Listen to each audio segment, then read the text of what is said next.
வணக்கம். இது நம்ம செய்தி சேனல். நான் உங்கள் ஜமால். நாடக உலகின் இளவரசன், சிரிப்பு செல்வன், நடிகர் எஸ்.வி. சேகர் டைமிங் காமெடியில் கண்ணி வழியாக பார்வையாளர்களை குலுங்க குலுங்க சிரிக்க வைத்தவர், இப்போதும் சிரிக்க வைத்துக் கொண்டிருப்பவர். அவரது ஜோக்கை கேட்டால் பெண்டாட்டியுடன் ஜவுளிக்கடைக்கு சென்று மணிக்கணக்காக காத்திருப்பவர் கூட தன் கஷ்டத்தை மறந்து வாய்விட்டு சிரிச்சு விடுவார். அவ்வளவு காமெடியா இருக்கும். அவரது குருவும் நடிகரும் எழுத்தாளருமான சோ அவர்களைப் போல் திரையுலகம் மற்றும் அரசியல் அனுபவங்களை தெளிவாகவும் துணிச்சலாகவும் பேசுபவர். கடந்த சில நாட்களாக ஊடகங்கள் மற்றும் சோசியல் மீடியாக்களில் வைரலான அரசியல் மற்றும் சினிமா துறை தொடர்பான விஷயங்கள் பற்றி அவர் மிகவும் நாகரீகமாகவும் சிந்திக்கவும் கூடிய கருத்தை பதிவிட்டுள்ளார். வீடியோக்குள்ளே வாங்க, அவரை பார்க்கலாம். எல்லாருக்கும் வணக்கம். இன்றைக்கி ஒரு 2 விஷயத்தை பற்றி நான் உங்ககிட்ட பேச போகிறேன். ஒன்று திரு ஓபிஎஸ் அவர்கள் இதற்கு முன்னாடி 3 முறை இடைக்கால முதலமைச்சராக இருந்த ஓபிஎஸ் அவர்கள் தன்னை திமுகவில் இணைத்து கொண்டது பற்றி. நம்பர் 2 நேற்றுக்கு பரபரப்பாக ஒரு பெரிய பரபரப்பு தமிழ்நாட்டை அதிர்ந்து போகிற அளவுக்கு திரு பார்த்திபன் குந்தவை அவர்களை அங்கேயே குந்தவைன்னு ஏதோ பேசின பேச்சு, அதை பற்றி ஓகேயா. இப்போ ஃபஸ்ட்டு நம்முடைய ஓபிஎஸ் அவர்களுக்கு ஒரு ஓபிஎஸ் மிக பிரம்மாண்டமான ஒரு மாநாடு அளவுக்கு மிகப்பெரிய தொண்டர்களுடைய எழுச்சியை கூட்டத்தை கூட்டி அதை அவர்கள் எல்லாரோடையும் சேர்ந்து திமுகவில் இணைந்த ஒரு மிகப்பெரிய விழா 2 நாளைக்கு முன்னாடி நடந்தது. டெய்லி நான் பேப்பரை பார்க்குறேன். ஓபிஎஸ் செய்த துரோகத்தை ஜெயலலிதா அம்மா ஆத்மா மன்னிக்காது, எம்ஜிஆருக்கு செய்த துரோகம், இது மாதிரி ஒரு துரோகியை பார்த்தது கிடையாது அப்படின்னு கச்சா முச்சான்னு அதிமுகவில் இருக்கிறவங்களும் பேசுகிறாங்க, எல்லாரும் பேசிக்கிட்டே இருக்காங்க. ஃபஸ்ட் ஆஃப் ஆல் ஓபிஎஸ் இந்த முடிவை எடுப்பதற்கு வரை அவர் தனி கட்சி ஆரம்பிக்கலை. இவர் கிட்டத்தட்ட 2.5 வருஷமாக 3 வருஷமாக அவரை ஒதுக்கிட்டாங்க. அப்போவே அவர் அன்றைக்கி திமுகவுக்கு போகலை. அவர் திருப்பியும் அதிமுகவுக்குள்ளே என்னை சேர்த்துக்கன்னு தான் போராடினார். அப்போ கூட எனக்கு பொதுச் செயலாளர் கொடுன்னு கூட அவர் கேட்கல. போராடினாரா இல்லையா? எல்லாரும் தானே பேப்பர் படிக்கிறோம். போராடினாரா இல்லையா? அவர் குழு அமைத்து மறுபடியும் எல்லாரையும் பிரிஞ்சவங்கள்லாம் ஒன்று சேர்ந்தால் தான் அதிமுகவுக்கு பலம். இது சின்ன வயசுலேருந்தே சொல்கிற கதை. 4 மாடு தனித்தனியாக போச்சுனாக்கா ஜெயிக்க முடியாது. அது ஒன்றா சேரும்போது தான் அதுக்கு ஒரு வேகம் கிடைக்குங்கிறது சின்ன வயசுலேயே நமக்கு சொல்லி கொடுத்த கதை. அதைத்தானே அவர் சொன்னார். அவர் வேற என்ன சொல்லிட்டாரு? எங்கேயாவது பொது வெளியில் ஜெயலலிதா அவர்களை பற்றி தப்பாக பேசினாரா? இல்லை எம்ஜிஆரை பற்றி தப்பாக பேசினாரா? சொல்லுங்கள். எப்போதுமே ஒரு இன்ஸ்டியூஷன், அந்த இன்ஸ்டியூஷனில் இருக்கும்பொழுது அந்த இன்ஸ்டியூஷனில் இருக்கக்கூடிய ஒரு நபர் தவறான நபராக இருந்தால் அந்த நபரை பற்றி பேசக்கூடிய இது எல்லாருக்குமே தான் இருக்கும். நீ என்னுடைய அமைப்பையே பேசிட்ட, நீ இனிமேல் கிடையாது, வெளில போ அப்படின்னு சொல்லி அவர் வெளியில் அனுப்பப்பட்டவர், வெளியில் துரத்தப்பட்டவர். வீட்டிலேருந்து ஒருத்தரை வெளியில் அனுப்பிச்சு கதவை சாத்திட்டீங்க. ஜன்னல் கின்னல் எது வழியாகவும் உள்ளே வந்துடக்கூடாதுன்னு எல்லாத்தையும் சாத்தி முடிச்சிட்டீங்க. அப்புறம் அவர் எங்கே போனால் உங்களுக்கு என்ன? அப்போ நீங்கள் ஒருத்தரை உங்கள் இடத்துலேருந்து வெளியில் அனுப்பிச்சிட்டா நிர்கதியாக ரோட்டில் நிற்கணுமா? எங்கிட்டே அது நடக்கலையே. என்ன அதிமுகலேருந்து விலக்கி வைக்கிறேன்னு ஜெயலலிதா அவர்கள் தான் லெட்டர் கொடுத்தாங்க. நான் என்ன பண்ணேன்? நான் தான் உண்மையான அதிமுக, என்ன அதிமுக 2ன்னு இது பண்ணுங்க, நான் லெட்டர் கொடுத்தேன். நான் கொடுத்தேன்னா இல்லையா? இருக்கு, போய் பாருங்கள். சட்டமன்றத்தில் நான் சபாநாயகர்கிட்ட கொடுத்தேனா இல்லையா? அப்புறம் நான் எந்த கட்சியும் சேராத எம்எல்ஏவாக நான் ஒர்க் பண்ணேன்னா இல்லையா? என்ன பண்ண முடிஞ்சுது? என்னங்க இது? ஒருத்தர் நீ கதவை சாத்திட்டா அப்படியே நிர்கதியாக நிற்பாங்களா? நமக்கு கதவை சாத்த வேண்டியது கடவுள். கடவுள் தான் கதவுகளை திறந்து விடுகிறார். வாசல்கள்லாம் கடவுள் திறந்து விடுறார். மனுஷன்தான் நம்ம இல்லைன்னா இந்த ஆளுக்கு வாழ்க்கையே கிடையாதுன்ட்டு கதவை சாத்துறான். ஆனால் அவர் கதவை திறந்து விடுறார். புரியுதா? இது தெரிஞ்சுக்கணும். இன்றைக்கி என்னாச்சு? எவ்வளோ பெரிய மிகப்பெரிய பலவீனத்தை அதிமுகவுக்கு உருவாக்கி கொண்டு விட்டார்கள். அவர் போனது எங்களுக்கு ஒன்றும் பிரச்சனை இல்லை. உங்களுக்கு ஒன்றும் பிரச்சனை இல்லை. என்ன பிரச்சனை? ஜெயிச்சா கூட தான் பிரச்சனை இல்லை, தோத்தா கூட தான் பிரச்சனை இல்லை. எதுவுமே பிரச்சனை இல்லாதவங்களுக்கு எதுவுமே பிரச்சனை இல்லை. யாருக்கு பாதிக்குமோ அதை பற்றி. ஏன்னா இன்றைக்கி வந்து அதிமுகவில் யாருமே அதை பற்றி கவலைப்படல. ஏன்னா எப்போ பிஜேபி உள்ளே பூந்துதோ, நான் அன்றைக்கே சொல்லிட்டேன், பிஜேபியை கட்டி கொண்டு நாம் வந்து கூட்டணி அமைப்பது என்பது ஒரு பாறாங்கல்ல கட்டிக்கிட்டு கடலில் இறங்குற மாதிரி, அவ்வளோதான். பீகாரில் எப்படி நிதிஷ்குமாரை தூக்கி நீ போ, டெல்லிக்கு போ, நாங்கள் இங்கே பார்த்துக்குறோம் அப்படின்னு வந்து துணை பிரதமர், துணை முதல்வர் பதவியை வந்து அவருடைய மகனுக்கு கொடுக்குறாங்க. அப்படின்னா என்ன? முதல்வர் பதவி அவருக்கு கிடையாது, அவர் கட்சிக்கு கிடையாது அப்படின்னு ஆயிடுச்சு. இப்போ அதுதான் சொல்லுவாங்க, என்டிஏ கூட்டணி, என்டிஏ ஆட்சி அமைய வாய்ப்பே இல்லை. என்டிஏ பிஜேபின்னு அதில் இருக்கிற வரைக்கும் அந்த கூட்டணி ஆட்சி தமிழ்நாட்டில் அமைய வாய்ப்பே கிடையாது. என்ன மேஜிக் வேணால் நீங்கள் மேஜிக் இருக்கிறதில்ல, என்ன பண்ணலாம்? இருக்கிற இதை மொத்தமாக கலைச்சிட்டு கவர்னர் ஆட்சி வேணால் கொண்டு வரலாமே தவிர பிஜேபி ஆட்சி கொண்டு வர முடியும். எப்படி கொண்டு வர முடியும்? தமிழ்நாடுடைய கிரவுண்ட் ரியாலிட்டி பிஜேபியில் இருக்கிறவங்களுக்கும் தெரியாது. இந்த கிரீஷ் மாதிரி காங்கிரஸில் இருக்காங்க அவங்களுக்கும் தெரியாது. வடநாட்டுக்காரர்களுக்கு தென்னாட்டினுடைய நிலத்தினுடைய ரியாலிட்டி தெரியாது. அதான் பிரச்சனை. நான்லாம் ஏன் சர்வை பண்ணுறேன்? எனக்கு இந்த நிலத்தினுடைய விஷயம் தெரியும். நாம் எப்படி இருக்கணுமோ அப்படி இருந்துட்டு போகிறோம், அவ்வளோதான். யார் என்ன சொல்ல முடியும் சொல்லுங்கள்? அதனால் இது வந்து ஓபிஎஸ்ஐ இன்றைக்கி சொல்லுவாங்க, அடி வயிறு பற்றிக்கிற மாதிரி எரியுது. அடப்பாவி, இந்த மாதிரி இவர் பண்ணுவார்னு எதிர்பார்க்கலையே. அவர் அப்படியே கையை கட்டிக்கிட்டு ஷேர் முன்னாடியே உட்காந்து அப்படியே கடைசி வரைக்கும் நம்மளையே ஏக்கமாக பார்த்துட்ருப்பார்னு நினச்சிங்கல்ல. இந்த வந்துட்டார் டிஎம்கே. அவருக்கு வயதில் மூத்தவராக துரைமுருகனுக்கு அடுத்த பதவி கூட அவருக்கு கொடுக்கலாம். கொடுத்துட்டா என்ன பண்ணுவீங்க? நாளைக்கு சீட்டு அவர் ஜெயிச்சு திமுக ஆட்சிக்கு வந்தால் ஓபிஎஸ் என்ன பண்ணுவார்? ஓபிஎஸ்ஐ சபாநாயகராக ஆக்கி அழகு பார்ப்பார்கள். அப்போது ஓபிஎஸ் வந்து எல்லாருக்கும் இப்படி வணக்கம் போட்டு சொல்லும்போது எல்லோரும் அவரை சொன்னீங்களே, அவங்க எல்லோரும் கும்பிடு போட்டுட்டு தான் அவர் உட்காந்த அப்புறம் தான் உட்கார முடியும். காஃபி சாப்பிட போனால் கூட அவருக்கு ஒரு கும்பிடு போட்டு தான் காஃபி சாப்பிட போகும். புரியுதா? இதுதான் யதார்த்தம். ஏன்னா மனிதன் என்ன வேணால் நினைக்கலாம், இறைவன் என்ன நினைக்கிறாங்கிறத யோசிக்கணும். ஜெயலலிதா ஆத்மா என்ன தண்டிக்கலை. ஜெயலலிதா ஆத்மாவோட நான் பேசினவன். உங்களுக்கு யாரெல்லாம் தவறு செய்தார்களோ அவர்கள் கடுமையாக தண்டிக்கப்படுவார்கள் மிஸ்டர் சேகர்னு சொன்னாங்க. சொல்லி முடிக்கலை, ஆளாளுக்கு ஜெயிலுக்கு போனாங்க. யார் போனாங்கலாம் தெரியும்ல, அவ்வளோதான். நான் நேர்மையானவன், நான் விசுவாசியெல்லாம் கிடையாது, நான் ரொம்ப நேர்மையானவன், அவ்வளோதான். இன்றைக்கி நான் திமுகவில் சேரலையே. ஏன்? எனக்கு திமுகவில் சேருவதை விட முதலமைச்சருடைய நண்பன் என்ற அந்த கௌரவம் தான் நான் பெருசாக நினைக்கிறேன். அது எனக்கு போதும். எனக்கு இனிமேல் அரசியல் வேண்டாம், அரசியல் கட்சி வேண்டாம், அரசியல் பதவி வேண்டாம். எல்லோரும் சார் நீங்கள் எம்எல்ஏ போகிறீங்களா? மயிலாப்பூர் எம்எல்ஏ இருக்குது. நான் திமுகவிலே சேரல, எனக்கு எப்படி மயிலாப்பூர் எம்எல்ஏ கொடுப்பாங்க? ஏன் மயிலாப்பூருக்கு எம்எல்ஏக்கு திமுகவில் ஆளே இல்லையா? அவங்க எப்படி பார்த்துட்ருக்காங்களே, மயிலாப்பூருக்கு ஆளே கிடைக்கலையா, யார் வருவாங்கன்னு. உங்களுக்கு வந்து யாரையாவது ஒன்று சொல்லணுன்னா என்ன பேக்ரவுண்ட்? ஏன்னா இன்றைக்கி அரசியலும் சினிமாவும் தெரியாதவர்கள் தான் அதை மிக அதிகமாக விமர்சிக்கிறார்கள். அப்படிதான். மோடி வெள்ளையாக இருக்கிறா, மோடி நம்ம ஆள் அப்படின்னு நினச்சிக்கிட்ட எங்கள் ஆளுகளே நிறைய பேர் இருக்காங்க. புரியலை அவங்களுக்கு, யாருக்கு யார் என்ன, அது புரிஞ்சுக்கணும் ஃபஸ்ட். அவர் வாழ்த்து சொன்னாரா, இவர் வாழ்த்து சொல்லணுன்னு நீ அதை கொண்டாடாத போயிட்டியா? தெரிஞ்சுக்கணும். அதெல்லாம் சும்மா எல்லாத்துக்கும் மதத்தை கொண்டு வந்து அரசியல் செய்வது தமிழ்நாட்டில் நடக்கிறது. என்ன பண்ணிட்டாரு? ஒண்டர்ஃபுல் டெசிஷன் எடுத்தார் ஓபிஎஸ், சரியான டெசிஷன். வந்தார் உள்ள.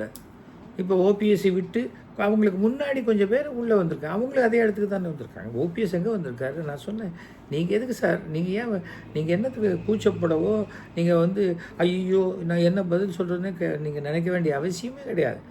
எம்ஜிஆர் எங்கேருந்து வந்தார்? நேற்று பேசும்போது சொன்னார், நம்முடைய மாண்பு முதலமைச்சர் என்ன சொன்னார், எம்ஜிஆர் வந்து வளர்த்தது டிஎம்கே, அதே சமயத்தில் டிஎம்கே வளருவதற்கும் எம்ஜிஆர் காரணமாக இருந்தார். சொன்னாரா இல்லையா? நாங்கள் தான் அவரை வளர்த்து விட்டோன்னு அவர் சொல்லலைல்ல. மியூச்சுவலாக நடந்ததுன்னு தானே சொன்னார். அந்த இடத்துக்கு தானே வந்திருக்காரு அவர். அவ்வளோதானே. அவங்க ஒன்றும் இப்போ நான் வந்து எங்களுது நாங்கள் பெரியார் வழி நடக்கிறோம், அண்ணா வழி நடக்கிறோம் அப்படின்னு சொல்லிட்டு பெரியார் படத்தை நகர்த்திட்டு தாமரை படத்தை வைக்கிற இடத்துல வந்து ஓபிஎஸ் இல்லைல்ல. அப்போ ஓபிஎஸ் தான் நிமிர்ந்து நிற்கணும் இல்லையா? அது வேறு புரிஞ்சுக்கணும். இன்றைக்கி எனக்கு தெரிந்த வரைக்கும் இபிஎஸ் ஒரு மிக சாதுரியமான அரசியல்வாதி, ரொம்ப ஒரு டைனமிக் பர்சனாலிட்டி. அவரை டீல் பண்ணுறதெல்லாம் அவ்வளோ சுலபம் அல்ல. அது வந்து மே மாதம் வரைக்கும் அது அமித்ஷாவாக இருக்கட்டும், டெல்லியாக இருக்கட்டும், யாராக இருக்கட்டும் மிக டஃப்பான ஒரு காரியமாகத்தான் இருக்கும். அப்போதானே இன்னும் சீட்டு பெற முடியலை. அதுக்கப்புறம் தொகுதி பேரம் இருக்குது, அது முடியலை. அதுக்கு பிறகு அதிமுக இருக்கிற தொண்டர்கள் எல்லாம் பிஜேபிக்கு ஓட்டு போடுவாங்களாங்கிறது தெரியாது. எவ்வளவோ விஷயம் இருக்குது. நாளைக்கு சீட்டு கொடுக்கலையா, அந்தால் சுயேட்சையாக நின்றுட்டா எத்தனை ஓட்டை பிரிப்பான் அப்படிங்கிற மாதிரிலாம் எத்தனை தொகுதியில் நடக்கும். அதுக்கு பின்னாடி யார் இருப்பாங்க, இதெல்லாம் டெல்லி கண்டுபிடிக்க முடியுமா? நான் பார்த்துட்டேங்க நிறையா. ஐபியாக இருக்கட்டும், அது யாராக இருக்கட்டும், அவங்க கண்டுபிடிக்கிறதில்ல. அவங்க தகவலை நம்மக்கிட்ட கேட்டுப்பாங்க. நம்மக்கிட்ட கேட்டு அவங்க கண்டுபிடிச்ச மாதிரி கொண்டு போய் சொல்லுவாங்க. அதனால தான் பாதி தகவல்கள் மேலிடத்துக்கு போய் சேரும்போது சரியாகில்லை. இந்த மாதிரியான சூழ்நிலையில் எனக்கு ஓபிஎஸ் அவர்களை நான் மனமாற பாராட்டுறேன். அவருக்கு மிக வளமான எதிர்காலம் இருக்கிறது. அந்த எதிர்காலம் அவருக்கு அந்த ஏடிஎம்கேல இல்லாத டிஎம்கேல இருக்கார், அவ்வளோதானே. அந்த இதே டிஎம்கேல நாளைக்கு அவர் கட்சியில் மிக முக்கியமான ஒரு பதவிக்கும் அவர் அமர்த்தப்படுவார். ஏனென்றால் எனக்கு என்னுடைய நண்பர் திரு ஸ்டாலின் அவர்களை பற்றி தெரியும். ஸ்டாலின் அவர்களுடைய மனமாற்றங்கள், வளர்ச்சி எல்லாத்தையும் பார்க்குறேன். கடந்த 10 ஆண்டுகளில் பிரமிப்பூட்டும் விஷயமா இருக்குது. அவர் யாரையுமே எதிரியாக நினைக்கல. மாற்று கருத்து உடையவர்கள் இருந்துட்டு போட்டோம். ஸ்டாலின் அவர் எவ்வளோ கோவப்படக்கூடியவர்ன்றதெல்லாம் எனக்கு தெரியும். அது எல்லாம் விட்டாச்சு, அவர் விட்டார். போட்டோம், போ விட்டோம். நம்மக்கிட்ட அப்படி ஜாலியாக சிரிச்சுக்கிட்டு அப்படி எல்லாத்தையும் லெஃப்ட் ஹேண்டில் டீல் பண்ணிட்டு போகிறார். ரொம்ப இதுவாச்சுன்னா அப்படின்ட்டு போகிறாரு. அதுக்கே அப்படி பண்ணதுக்கே என்ன வைரலாக போய் அவர் அதை சொல்லிட்டார், இதை சொல்லிட்டார், மொத்தமாக இழுத்து மூடியாச்சு, சமாதி கட்டியாச்சு, என்னென்னோ அவர் ஒன்றுமே சொல்ல, நல்லபடியாக முடிஞ்சுது அப்படின்னு தான் சொன்னார். அதையே இப்படி பண்ணுறீங்கன்னா அவருக்கு எவ்வளவு ஒரு ஃபாலோயிங்கும், அதுக்கு எவ்வளோ முக்கியத்துவம் அந்த சின்ன ஆக்ஷனுக்கே இருக்குதுன்னு சொன்னால், அப்படிப்பட்ட இடத்துல தான் அவர் சேர்ந்துருக்காரு. அதனால் இது மீண்டும் மீண்டும் ஓபிஎஸ் செய்தது மிக நியாயமான ஒரு விஷயம். யாராக இருந்தாலும் சுயமரியாதை உள்ளவர்கள் யாருமே எடுக்கக்கூடிய அந்த முடிவைத்தான் ஓபிஎஸ் அவர்கள் எடுத்திருக்கிறார். அவ்வளோதான். அவனுக்கு தனக்கு வந்தால் தான் தலைவலியும் திருவலியும் தெரியும்னு ஒரு பழமொழி இருக்குது. சும்மா உட்காந்த இடத்துல இந்த துரோகி, நீ இது பண்ணிட்ட, நீ அது பண்ணிட்ட, அதுக்கெல்லாம் ஒரு பிரயோஜனமும் கிடையாது. அதுக்காக ஒரு எக்ஸ்ட்ரா ஓட்டும் உங்களுக்கு வராது. அதுக்கு பதிலாக உங்களுக்கு உண்டான ஓட்டை வாங்கிறதுக்கு பாருங்கள். ஓகே, அடுத்தது சின்ன விஷயந்தான். என்னுடைய அருமை நண்பர், என்னை விட வயதில் இளையவர் பார்த்திபன் அவரை பற்றி. பார்த்திபனுக்கு எனக்கு ரொம்ப ஆரம்பத்துலேருந்தே ரொம்ப ரொம்ப அதிபுத்திசாலி, நல்ல சிறந்த எழுத்தாளர், நல்ல நகைச்சுவையாக பேசக்கூடியவர். ஆனால் அந்த நகைச்சுவை என்பது அது பூமராங் மாதிரி. அது சரியாக சொல்லலைன்னா திருப்பி நம்மளை தாக்கிடும்.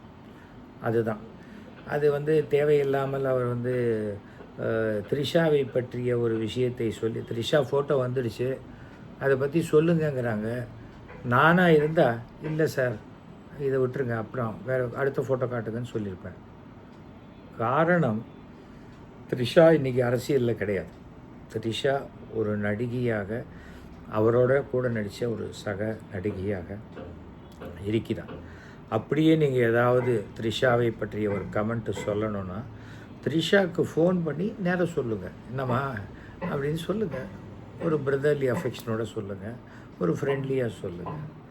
அதை விட்டுட்டு இது மாதிரி சொல்கிறது த்ரிஷா மேலே ஒரு தேவையில்லாத ஒரு பொறாமையோடு பேசுகிற மாதிரி தான் எல்லாருக்கும் தெரியும். But I appreciate Trisha. இந்த விஷயம் வந்த உடனே அவங்க கொடுத்தாங்க பதில். மைக்கு நாம் சொல்கிறத தான் சொல்லும், நாம் எவ்வளோ தப்பாக சொன்னாலும் அதை தான் பெருசாக காட்டும், அது மாற்றி சொல்லாதுங்கிற மாதிரி சொன்னாங்க. அதுக்கு வந்து எனக்கு ஒரே ஒரு விஷயந்தான் இதில் நடந்து போச்சு, தப்பு நடந்து போச்சு, நம்ம தப்பாக பேசிட்டோங்கிறத பார்த்திபன் உணர்ந்துட்டார். அது நல்ல விஷயம். ஆனால் நான் என்னை வருத்தத்தை தெரிவிக்கிறேன்னு சொல்லக்கூடாது. தமிழ் படித்த எல்லாருக்குமே வருத்தம் வேறு, மன்னிப்பு வேறு. இப்போது இவர் பேசுகிறதுனால த்ரிஷா வருத்தப்படுறாங்க. அப்போது பார்த்திபன் என்ன பண்ணணும்? நீங்கள் வருத்தப்படுறதுக்கு நான் காரணமாயிட்டேன், என்னை மன்னிச்சிடுங்கன்னு சொல்லணும். நானும் வருத்தப்படுறேன் அப்படின்னா என்ன அர்த்தம்? நானே ஒருத்தர் மூக்கில் குத்திட்டு எனக்கு வருத்தமாக இருக்குன்னாக்க யாராவது ஏற்றுப்பாங்களா? அது என்னன்னு சொன்னால், நம்ம தன்மானம் தடுக்குது. மன்னிப்பு கேட்டால் ஐயோ நம்ம சின்னதாகிடும். மன்னிப்பு கேட்குறது அதுக்கு மிக தைரியம் வேணும், பெருந்தன்மை இருக்கும். எனக்கு என்னுடைய குருநாதர் சொல்லி கொடுத்துருக்கார். மன்னிப்பு கேட்குறதுக்கு கூட ஒரு தைரியம் வேணும்டா. ஏனென்றால் நான் செஞ்சது தப்பு, என்னை மன்னிச்சிருங்கன்னு சொல்கிறது என்ன இருக்குது? என்ன கெட்டு போச்சு? உடனே 6 அடி குறைஞ்சிட போகிறோமா? இல்லை 2 பவுண்டு இறங்கிட போகிறோமா? இல்லை 1 கிலோ குறைஞ்சிட போகிறோமா? ஒன்றும் கிடையாது. அப்போது அட்லீஸ்ட் அந்த வருத்தப்படுறாங்கல்ல, அட்லீஸ்ட் மன்னிப்பு கேட்டான், சரி விடுப்போம் அப்படின்னுங்கிறது எண்ணமாவது இருக்கும். அது மட்டும் ஞாபகம் வச்சுக்கணும். தவிர வந்து நான் என்னை எத்தனையோ மீட்டிங் கூப்பிடுவாங்க. என்னை விட பிரபலமானவர்கள், என்னை விட அதிக படித்தவர்கள் எல்லாருமே இருக்கிற ஸ்டேஜில் இவங்க எல்லாரையும் விட நான் சிறப்பாக பேச போகிறேங்கிற எண்ணத்தில் நான் போகவே மாட்டேன். நான் என்ன பண்ணுவேன், போவேன், அந்த விஷயத்தில் எனக்கு என்ன தோணுதோ அதை மட்டும் பேசுவேன். ஒருத்தர் கேட்டார், நீங்கள் போகிற இடத்துல நீங்கள் பேசுகிறீங்க, யாருமே சிரிக்கலைன்னா அவங்களுக்கு எப்படி இருக்கும் அப்படின்னு கேட்டேன். நான் சொன்னேன், அப்போ நான் சிந்திக்கக்கூடிய விஷயத்த சொல்லிட்டு வந்துட்டேன்னு நினச்சிட்டு வந்துடுவேன், அவ்வளோதான் அப்படின்னு. எதுக்கு போகிற இடத்துல எப்படியாவது சிரிக்க வச்சே ஆகணுமா? அது ஒன்றும் அவசியம் கிடையாது. எந்த இடத்துக்கு போகிறோங்கிறது தானே இருக்குது. அதற்காக சொல்கிறேன். நான் என்னுடைய நெருங்கிய நண்பன் வீட்டு கல்யாணத்துக்கு போனேன். போயிட்டு எல்லாத்தையும் வாழ்த்திட்டு வந்தேன். அப்போது அந்த நண்பருடைய பையன் என்கிட்ட சொல்கிறான், சார் பார்த்தீங்களா எனக்கு எவ்வளோ பெருந்தன்மை பார்த்தீங்களா, இந்த பொண்ணை நான் கல்யாணம் பண்ணிகிட்ருக்கேன் அப்படின்னா. அந்த பொண்ணு லேசாக சிரிச்சுது. அந்த பொண்ணு, உன்னுடைய பொண்டாட்டி ஏன் சிரிக்கிறா தெரியுமான்னு. ஏன் சார் அப்படின்னா, இல்லை என்னோடய பெருந்தன்மையை தெரிஞ்சிக்காமல் இந்த ஆள் உளறிட்டு இருக்கானேன்னு சிரிக்கிறான். அந்த பொண்ணு ஒத்துக்கிட்டா தான் நீ கல்யாணம் பண்ணிக்க முடியும், புரிஞ்சுக்கா. நீ என்ன பெருந்தன்மை, உனக்கு என்ன பெருந்தன்மை? உனக்கு இந்த மாதிரி ஒரு பொண்ணு கிடைக்கிறது ரொம்ப அதிர்ஷ்டம். இதை கடைசி வரைக்கும் இவளோடு சேர்ந்து வாடுற மாதிரி பாருன்னு சொல்லிட்டு வந்தேன். அதே போல் இன்னொரு வீட்டில் என்னுடைய நண்பனுடைய தாத்தா இறந்து போயிட்டார். என்னப்பா என்ன திடீர்னு இப்படி காத்தா? நேற்றுக்கு சாயங்காலம் கூட அவரை பார்த்தேன். தெரியலம்மா, என்னென்ன தெரில, காத்தால ஏந்தார், காஃபி சாப்பிட்டாரு, அப்படியே செத்து போயிட்டாருப்பா அப்படின்னா. நான் சும்மா இல்லாமல் யார் காஃபி போட்டாங்க அப்படின்னு. உடனே அவன் கோச்சிக்கல, தெரிலப்பா, அதான் நான் யோசிச்சுட்டே இருக்கேன். ஆனால் எங்கள் தாத்தாவுக்கு அவ்வளோ விரோதி கிடையாது வீட்டில், எல்லோரும் எங்கள் தாத்தாவுக்கு ரொம்ப அன்பாக தான் இருப்பாங்க அப்படின்னாங்க. ஆனால் வருத்தம் இருக்க தான் செய்யும். ஆனால் அந்த இடத்த வந்து அந்த சூழ்நிலையை மேலே இறுக்கமாக இருக்குது. இது தனிப்பட்ட நான் முறையில் பேசினேன். அதனால தான் நான் யார்கிட்ட பேசினேங்கிறது உங்ககிட்ட சொல்லலை. எனக்கும் அவனுக்கும் மட்டும் தெரிந்த கான்வர்சேஷன். இதையே மைக்கில் வச்சு பேச முடியுமா? இதே இரங்கல் கூட்டத்தில் போய் பேசிட முடியுமா? பேச முடியாது. ஒரு விஷயந்தான், யாராக இருந்தாலும், என்னை விட அறிவாளியாக இருந்தாலும் சரி, என்னை விட வயதில் சிறியவர்களாக இருந்தாலும் சரி, சினிமாவில் மட்டுமே சினிமாக்காரங்கன்னாக்கா அவங்களுக்கு எல்லாம் தெரியும் அப்படிங்கிற எண்ணத்தை மற்றவங்க முதல்ல நிறுத்தணும். ஓகேயா? நேற்றுக்கு நான் வந்து இந்த மகளிர் தின விழாவுக்காக போயிருந்தேன். அதில் வந்து ஃபிசிக்கலி சேலஞ்சு அந்த இதுக்கு நான் போயிருந்தேன். அதில் என்ன வித்தியாசமான மாதிரி அந்த மகளிர் தினம் கொண்டாடினாங்கன்னாக்க, இந்த வாழ்க்கையில் உடல் ஊனமுற்றவர்கள், அது ஃபிசிக்கலி சேலஞ்சு பீப்புளை கல்யாணம் பண்ணிக்கிட்ட, எல்லா அவயங்களும் நன்றாக வேலை செய்யக்கூடிய கல்யாணம் உதவிக்கரங்கிற அமைப்பு தான் இதில் நடத்துச்சு. கல்யாணம் பண்ணிக்கிட்ட அந்த மனைவிகளை கூப்பிட்டு அந்த மனைவிகளுக்கு எல்லாரும் ஆனர் பண்ணிப்போம். ஒரு பத்திரிகையில் கூட ஃபோட்டோ வரல. எனக்கே வருத்தமாக இருந்தது. இது எவ்வளோ நல்ல காரியம் பண்ணியிருக்காங்க. ஏன்னா வாழ்க்கை முழுக்க ஒருத்தருக்கு உதவிக்கரமாகவே இருந்துக்கிட்டு இருக்கிற அந்த மனைவிகளை பாராட்டுறதுக்கிறது, அந்த பெண்களை பாராட்டுறது எவ்வளோ பெரிய விஷயம். நான் போய் பேசிட்டு வந்தேன் அவங்கள்ட்ட. இது ரொம்ப பெரிய விஷயம் நீங்கள் பண்ணது. சாதாரண சில பேருக்கு ஒரு ஸ்டேஜில் ஃப்ரஸ்ட்ரேட் ஆகிடும். என்னடா இது அப்படிங்கிற மாதிரி இருக்கும். ஏன்னா அவங்களுக்கு வெந்நீர் எடுத்து வைக்கிறதுலேருந்து, அவங்கள வீல் சேர்லேருந்து இறக்கி விடுறதுலேருந்து, படுக்க வைக்கிறதுலேருந்து, சாப்பாடு சில பேருக்கு கை சரியில்லைன்னா அவங்களுக்கு சாப்பாடு ஊட்டி விடுறது. ஒரு நாள் பண்ணலாம், 2 நாள் பண்ணலாம், 10 நாள் பண்ணலாம். வாழ்க்கை முழுக்க அதே அன்போடு பண்ணும்போது அந்த மனைவிகளை நான் கௌரவப்படுத்தும் போது அத்தனை கணவர்கள் அப்படியே கண்ணில் கண்ணீர். அங்கே போய் காமெடியாக பேச முடியுமா? பண்ணக்கூடாது. தெரிஞ்சுக்கணும் சில விஷயங்கள். அதுவும் ஒரு விஷயம் சொல்லுவாங்க, பொது வெளியில் வரும்போது எதை பேசலாம் என்பதை விட எதை பேசக்கூடாது என்பதை தெரிஞ்சுக்கிட்டால் வாழ்க்கை சிறப்பாக இருக்கும். ஓகேயா? நானும் சும்மா கருத்துக்கு அந்த சாமி மாதிரி டெய்லி எதையாவது ஒரு விஷயத்த சொல்ல அப்படி இல்லை. ஏன்னா சமுதாயத்தில் பெரிய பெரிய படிப்புகள் வரலாம், என்ன வேணால் வரலாம், எவ்வளவோ உயர்ந்த படிக்கலாம். ஆனால் ஒழுக்கம் இல்லாத கல்வி நம்மளை ஒரு குப்பையில் தான் தள்ளிடும். இல்லை நாம் குப்பையாக மாறி போயிடும். அதுக்காகத்தான் நான் இந்த விஷயத்த சொல்கிறேன். ஒழுக்கத்துக்கு முக்கியத்துவம் கொடுங்க. அதே சமயம் நம்முடைய வாயிலிருந்து ஒரு வார்த்தை அது அம்பா இல்லை பூமரங்காங்கிறது அதனுடைய ரியாக்ஷனுக்கு பிறகு தான் தெரியும். ஓகே, நான் பேசுனது உங்களுக்கு பிடிச்சிருந்தனாக்கா 9841023545 கூப்பிடுங்க. புரியலன்னா டக்குன்னு ஸ்கிப் பண்ணி வேறு ப்ரோக்ராம் நல்லதாக ஏதாவது பாருங்கள். ஓகேயா? நன்றி, வணக்கம்.